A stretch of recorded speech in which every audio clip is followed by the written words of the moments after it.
Hello, everybody. Welcome to the latest edition of the La Piedra podcast with me, Sean Woolley from Cloud9 Spain, and Mark Stucklin from Spanish Property Insight.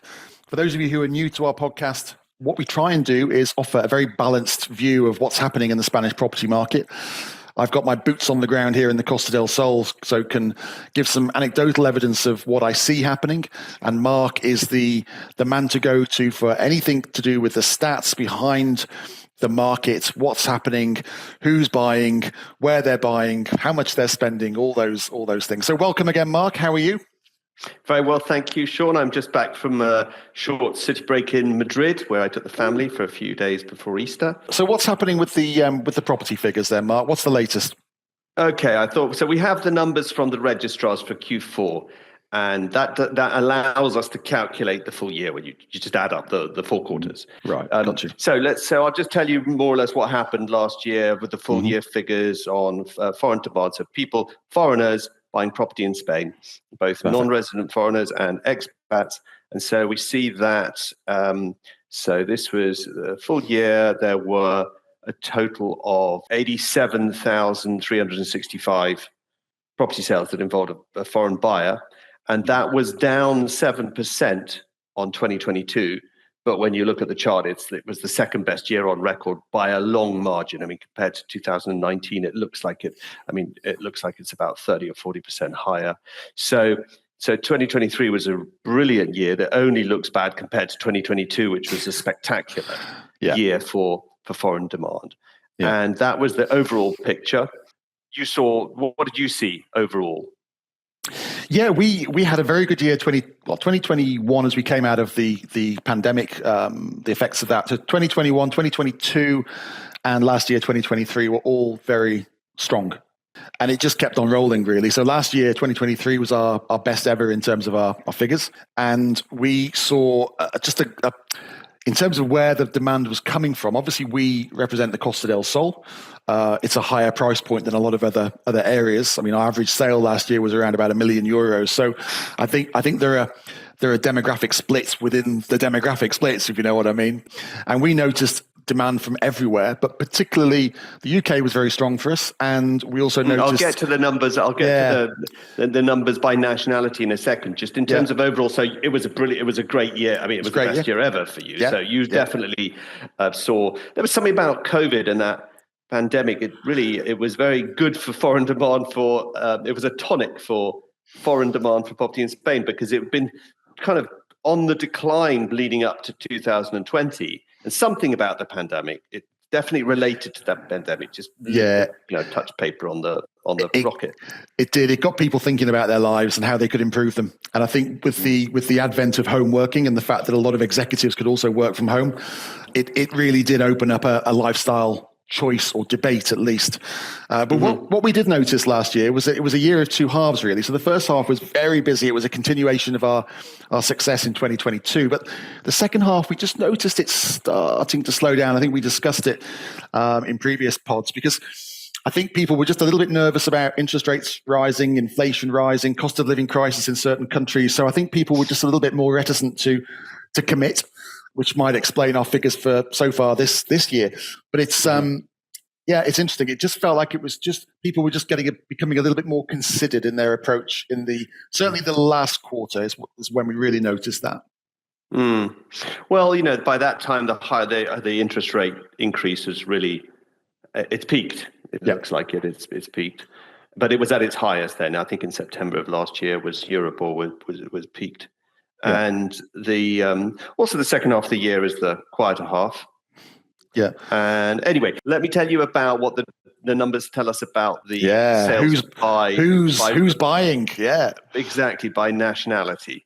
So, and I'll take it ordered by the year-on-year change. So starting with the biggest declines and going to the biggest increases. So the number one for biggest decline in 2023. It's like top of the pops. This is great. Yeah, absolutely. But starting at the kind of the worst numbers was Sweden. Now I think the Swedes they've been quite an interesting market down on the Costa del Sol, if I'm not wrong, and they were down last year what is it? No, 40%. 40% decline on 2022. So that's quite a big drop. And this is for the whole of Spain. The whole of Spain, yeah. This is not broken down by region. So, and where do the Swedes buy? I'd have to look at a different chart. But from memory, I think they're pretty much Costa del Sol and Costa Blanca. So they're not big in the Balearics and in Catalonia, but it's really Costa del Sol. So I guess that would have been noticed down where you are. I don't know if you work with Swedish buyers at all, but that was the biggest. Yeah. It was a bad year for a big decline for Sweden. We do work with the Swedes. We've had a lot of Swedish clients in the past. We noticed that they had dropped off, but in our ignorance, we kind of put that down to the fact that there's now so many Swedish agents in the market that they probably want to work with their own. But actually, yeah, it's interesting, isn't it? Yeah. So I don't know what that would be. What is it that's really they're not the biggest. In terms of market size, they're off. They're a third of the UK, but they're still.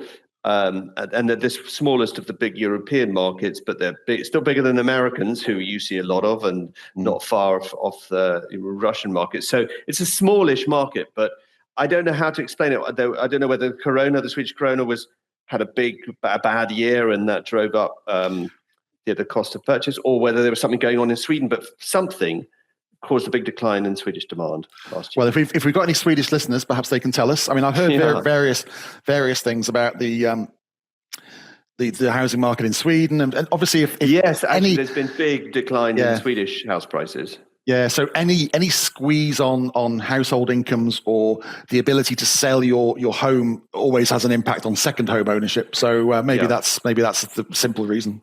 Yeah. Okay, moving on. Second biggest decline was Germany, down 25% on 2022. Now that's pretty straight. I don't have the definitive answer, but it's a Balearic story. There was a big, the Germans are they love the Balearics, don't they? Buying the Balearics, and the Balearics had a reasonably good year last year.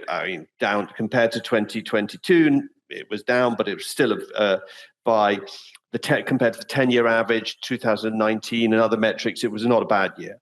But there was a big drop there was a substantial decline in foreign demand there last year, and it was driven by the drop in German demand. So, there were things going on in the Balearics, like with the previous government. There's a relatively new regional government in place, but the previous government made a lot of messaging and signaling that they didn't like foreign buyers, and they weren't welcome, and prices are very high. There's also a limit on the housing market. The supply side is very tight. So I guess really, maybe in some ways, it's just they reach their, the Balearics is under a lot of strain housing-wise, market-wise, if demand is any higher than it is now, because there's just the supply side is so tight. Yeah. So maybe they've just hit a natural barrier there. Yeah, sounds like it. Sounds like a little bit of negativity with the prices being very high, lack of stock. Yeah. And also the German housing market is the prices are declining. Spain's doing really quite well by European standards with sales and prices really holding up even so far in the numbers that we're seeing this year. But Germany's not in a good place the economy is in recession or going into recession. Interesting. And there's a bunch of things going on, which obviously that explains German demand. But now we get to the one that and the German is the second biggest market, and the biggest market, of course, still. For as long as the numbers are have been around, is the UK. And so 8,000 sales recorded by the registrars last year, and a 15% decline on 2022, but still not bad at all, because 2022 was spectacular. And quite 15%. But it's lower than Germany and Sweden, and but they amazed me how strong after Brexit, with all of the different kind of challenges and headwinds, that those British buyers just kind of keep coming in. Yeah, it is weird. Good on them. You can throw as much stuff at them as you possibly can, but they still keep coming back for more. Interestingly, the 8,000 sales to the UK buyers is roughly 10%, just under 10% of the total. So that's interesting. So the UK, it's a sizable chunk. It's 9.5%, the biggest foreign market share by it's interesting. quite a wide margin. They pulled away from the Germans. The Germans have in Q3 of 2019 or 2020, a few years ago, were in one quarter there were more German sales involving a German buyer, but that's now the British buyers have pulled ahead and then left the remainder of the rest of the pack far behind. So they're a very resilient bunch, aren't they, the Brits? They are. And it'll be interesting to see because the British, the situation in the UK, the economy, the politics, it's been a miserable winter, just non-stop rain, and I wouldn't be surprised. And with the incoming Labour government, which I guess is a foregone conclusion, that's going to be a reason for some people to want to, especially retirees, to get out into a sort of safer economy and fiscal situation. Yeah, we've seen it in the past, haven't we? As soon as you get a more socialist-leaning government in any of these countries, there's a flight of wealth because they don't want to be taxed so madly. So I think we might well. I mean, I've talked to lots of British prospects, and a lot of them are saying, look, if Labour get in, it might be great for the country, but it won't be great for me. So they're kind of looking for Plan B and where to base themselves. Yeah, I would expect, it's just a hunch, it to, especially in the kind of retirees, people with wealth, and who retired or can work from home, and in the higher end of the market. I would expect it to generate a bit of an outflow of people looking for alternatives. In Spain, still, especially Andalusia, with its kind of tax-friendly, more fiscally and expat-friendly attitudes than, for example, the Balearics and Catalonia, which are not very friendly. Madrid's very friendly, but it's not it's not really on the radar, as we said at the beginning. So anyway, that was the UK. Well, let's see what happens, but they're still strong and keeping that British appetite for a property in Spain, holiday home or retirement or second home or relocation, still strong and still the strongest by far. And then the next one still in decline compared to 2020 was France, which was down 6%. The French buy majority in most of them in Catalonia because it's just across the border, and in Barcelona it's an alternative to living in France, really, but with some advantages. And I don't think there's much to say. There's a few. I don't know. Do you see many down in many of them wash up on your shore? We don't get many. We do get the odd one. We're not really. I mean, we're not attacking that market, but we don't get many. Have you got the website in French? No, that's probably why. What we found what we found of all the nationalities, the French like to speak French. Absolutely. The Swedes they all speak impeccable English. Yeah, they do. It's embarrassing. Yeah. And the Germans, the elite Germans, in my experience, also speak pretty good English. Yeah, they give it a go. The French are very, proud of French language, and they're more obstinate, shall we say, about adopting English as for business and other reasons. So maybe that would explain in your case, but the numbers show that the French market, but still it's only compared to the decline is only compared to last year. Still a pretty good year compared to any other period you like to use. Okay. So, and like I say, mainly in Catalonia, and Barcelona had a very good year on foreign sales last year for its comeback. Barcelona's coming back after. I mean, I've been looking at some numbers recently about the Catalonia and Barcelona as I'm writing some reports on the market, and the impact of the Catalan independence process for Q4 2017. Everything Barcelona was like going like it was on fire, like doing really well, and then everything went down dramatically and hasn't really ever recovered until last year. So that would be part of the French story, where when you talk about France, you've got to talk about Catalonia. Then we get to the Dutch, and they were down 3%, 4,230 sales. It's a decent sized market. The Dutch, I think they come down. They all speak very good English, that's for sure. And so, do you have is your website in English and Spanish, or no? It's just in English. So we have people in the team who speak different languages, but we send a strong message, Sean. We will only speak it. Oh my god! But I mean the Dutch. I mean, I guess that 3%. It's almost negligible, isn't it? Really, when we're looking at the other figures, it's they're a pretty consistent player in this market. And they love to speak English better than we do. So they're fine. They're fine. They teach us English. They teach us how to speak English. The Belgians were unchanged, 4,650. Okay. So they're pretty strong market. I think after the French, they're number 4. No change there. They buy all over the place. A lot in the Costa Blanca. Yeah, and they buy a lot here as well. They buy a lot on the Costa del Sol.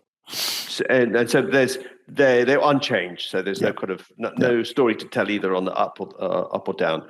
Italy, which is really, I always think Italy is the next market, 4,570 sales, and they increased 11%. But Italians are mainly, I think, Argentines with Italian passports, and the situation in Argentina has been bad. People are trying to get their money out, and they're paying. But funny enough, they buy in the Canaries. I don't know, the biggest place where they buy is the Canaries. Interesting. And so I don't know whether there's a Canaries, the immigration to Latin America and to Argentina, whether that came from families from the Canaries, and their connection. Maybe. So we need some of our Italian stroke Argentine listeners to tell us why you're all buying in the Canary Islands and not on the Costa del Sol. Come on. If you're Italian buying in the Canaries, are you actually in Argentine with an Italian passport? The Italians, they buy from Milan, a place they love, Formentera and Ibiza, but these are very small markets. And it's a bit of a mystery. I'm more research needed. And then you get to China, Russia, USA. I mean, now we're growing markets, China, but that's because they finally let out of their houses after 3 years of COVID lockdown. But they face a whole bunch of other headwinds getting money out of the country and so on. Then Russia, 60% increase, 2,700. I don't know if there's Russians there. I imagine that Russians, they like Catalonia, the Costa Brava, but I imagine that Marbella area is still popular with Russian buyers. Do you ever come across them? Occasionally, not many, but they are here, yeah. But not in droves. It's just pockets. Yeah, I guess they go with their own. They tend to go through their own channels. Things have been obviously completely mixed up by I don't know which Russians can get money out of Russia and buy. It's a mystery. Yeah. And then USA, big story, 154%. So that's 154% increase to 1,381. Sales, and they like Madrid but they would be kind of Americans, Hispano-Americans, and then they like Catalonia and Barcelona, and they like Andalusia. I mean, I vaguely, I haven't got the chart in front of me, but I think Andalusia is the number 1 destination for US buyers. Do you see any of that? Yeah, we see a lot of Americans. Americans, I did some figures for the first quarter of this year, and Americans are making up 29% of our buyers, which is, considering the 1,381 sales last year, it's not a lot, but the story is that it's massively up on the year before. Yeah. So, 154% increase. I think the Americans that I've spoken to are kind of like, in America, this is a little secret about the Costa del Sol and about Spain. And it's like everyone's talking at dinner parties about, you've got to go to Marbella, you've got to go to Barcelona. And a lot of the Americans, when they do come here, they actually do like a 4-center trip just to see where they feel comfortable. But it's interesting, it's a little secret.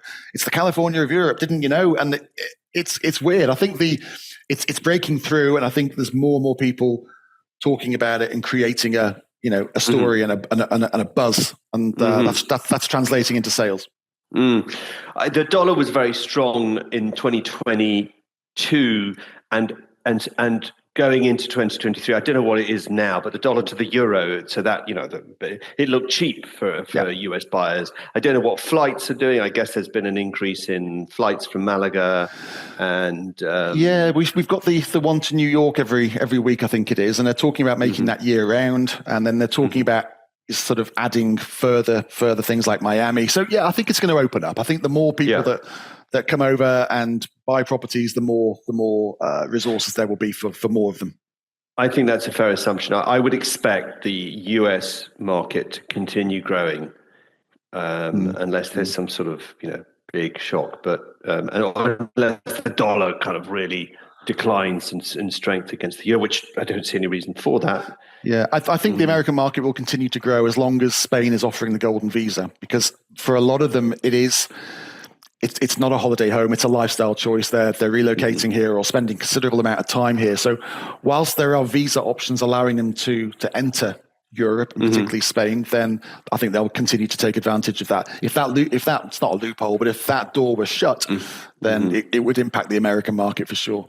Undoubtedly. Although Portugal shut that door, Ireland shut that door, Spain still, despite pressure and despite some in the government, there's this faction in the government, which in a coalition government, which are from the hard left, and obviously they hate anything to do with a golden visa. But the EU is also doesn't like it and tries to pressure member states to desist with these schemes. But it's still there, and I haven't heard the government say that there are any imminent plans to junk it. So that'll continue.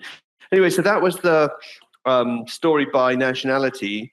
Now to wrap up, perhaps we'll just have a look at the story by region. This time, let's start at the best in terms of. This is what I'm talking about now is sales in 2023 compared to the previous year, so the percentage change. And number one for best year for a 21% increase last year of foreign buyers in the region was Murcia, which was up 21%. And it's a small market, but seems to be doing in the last few years. It's consistently, whereas you see declines in both sales and prices. Now the Murcia keeps sort of plugging away and slowly growing. I mean, this is a market that was put on the map entirely by Polaris World. Yeah. And it's a very British dominated, as British and Belgian, I think. And it's had a good, it was up 21% last year. And that's on top of the 2022, which is a great year. I think it's mainly the price. Well. Yeah, I think it's mainly the price point that's very attractive. So while other areas may have been, Murcia still offers value for money relatively. 100,000, 150,000, you're buying a lovely apartment in the sunshine, which is what the mass market tends to want. Sure. It's not what Marbella's offering. No. So then number two came in terms of year-on-year growth last year. Foreign demand was Barcelona. So this is a mixture of autonomous regions and provinces. Yeah. Barcelona was up 12%. Barcelona had a really, really good year. Very good. Big increase in foreign buyers. I think in the fourth quarter of last year, foreign buyers were 27%. So more than 1 in 4 buyers were foreign. Wow. And then came Madrid up 6.3%, and Catalonia, which were including the Costa Brava and the Costa Dorada, was up 4.5%. Granada, which is your neighbor down on the Costas in the Andalusia, was up 3.4%. So there is definitely this is foreign demand. These numbers are exclusively about foreign demand. So the foreign buyers on the Granada coast, what's that called? Costa Tropical, I think. They increased last year compared to the really good year in 2022. So we'll get to Malaga, but Granada had a good year. I think it's because people are looking for areas, maybe slightly undiscovered areas, because the main areas, the prices have gone up. So I think people are looking for pockets of value, which is why these places like the Costa Tropical and Granada are getting a bit more attention. Yeah, it could be that prices are pushing people away from them. For example, if the Costa del Sol as prices have risen and it creates a barrier or a push people to look for better value in other areas, that would explain Granada. Valencia and Alicante both up. Alicante is the big market there. I mean, the Valencia province and the Costa Azahar, which is Castellon, much smaller. Anyway, up 2%. Okay. And Tarragona up 2% as well. And then you get into the declines. Then so Almeria, which is Costa Almeria, and Girona province, which is the Costa Brava, down 2%. Tenerife down 6%. Valencia, which is the province of Valencia, down 7%. Canaries down 11% in total. And then Andalusia down 12.5%. And let's, but Las Palmas down 14%. Then you get to Malaga, Costa del Sol down 17.5%. Yeah. So that was the big picture. So the number of foreign buyers in the Costa del Sol in Malaga province last year was 17.5% lower than the year before. But you didn't see that. No, we didn't. It's very interesting, isn't it? I think there is a flight of value seekers who, like you just said, are getting priced out of certain markets and then looking to find other markets where their budgets will go a lot further. And I think that's what's happened here. Obviously there's always a few headwinds in the market generally, economically and things like that.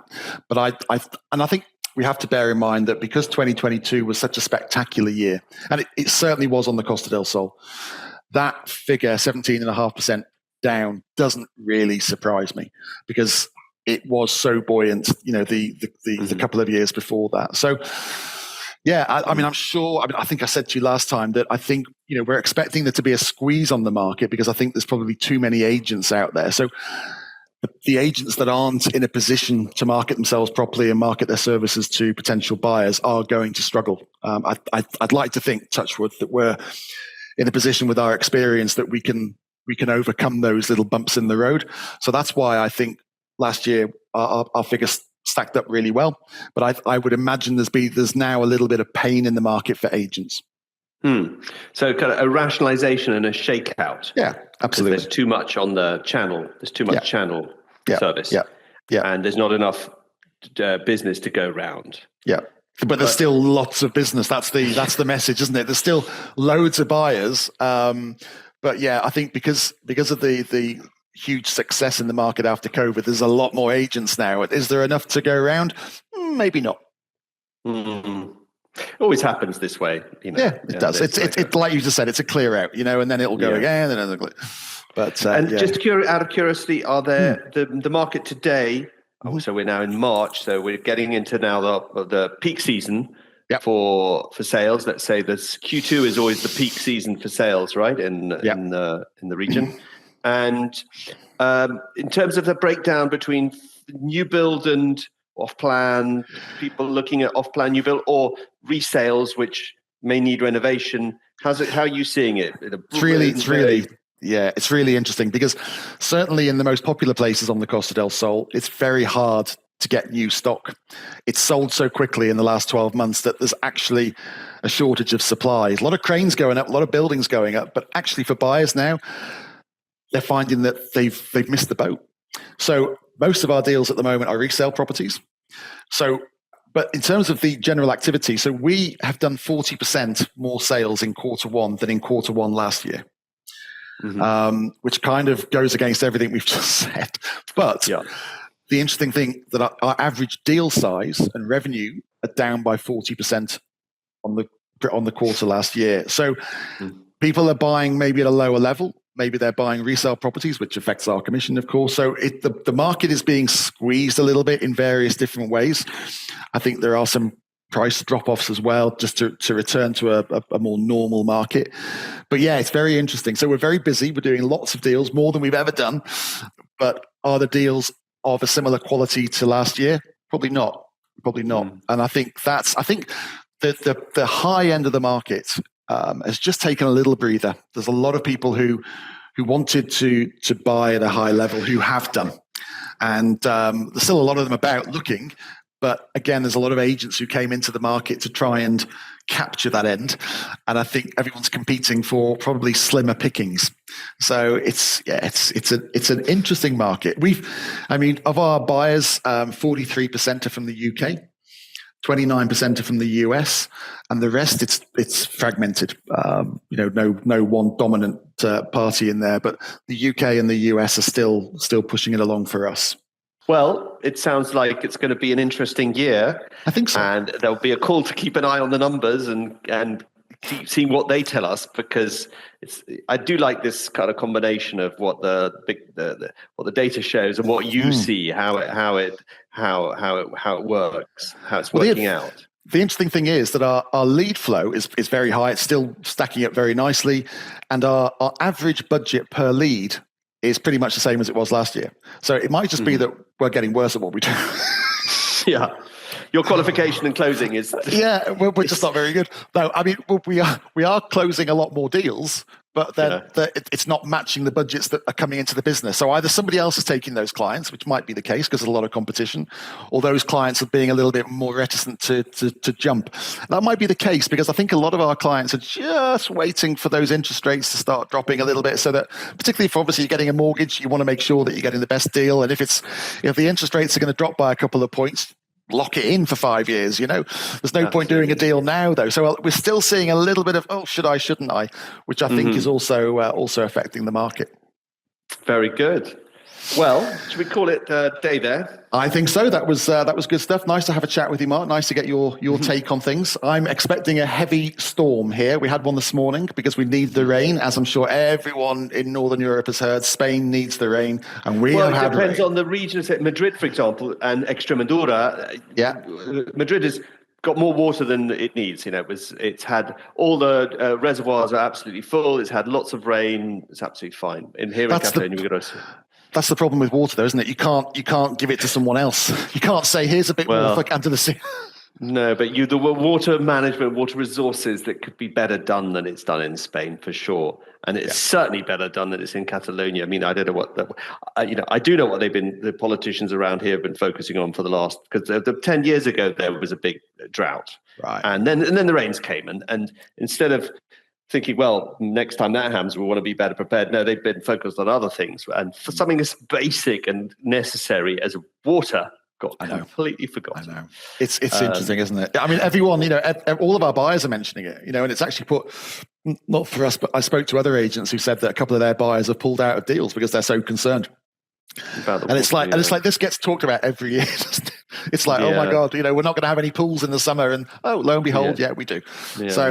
I don't know. Well, fingers crossed that we get the rains, good rains. And Easter is traditionally a rainy period. So enjoy your rain. Absolutely, I will, sir. Thank you so much. Here. Great. Anyway. I'm jealous. Anyway, lovely to catch up with you. You take care, and I'll see you next time. Next month. Yeah. Take care. Cheers for now. Bye bye.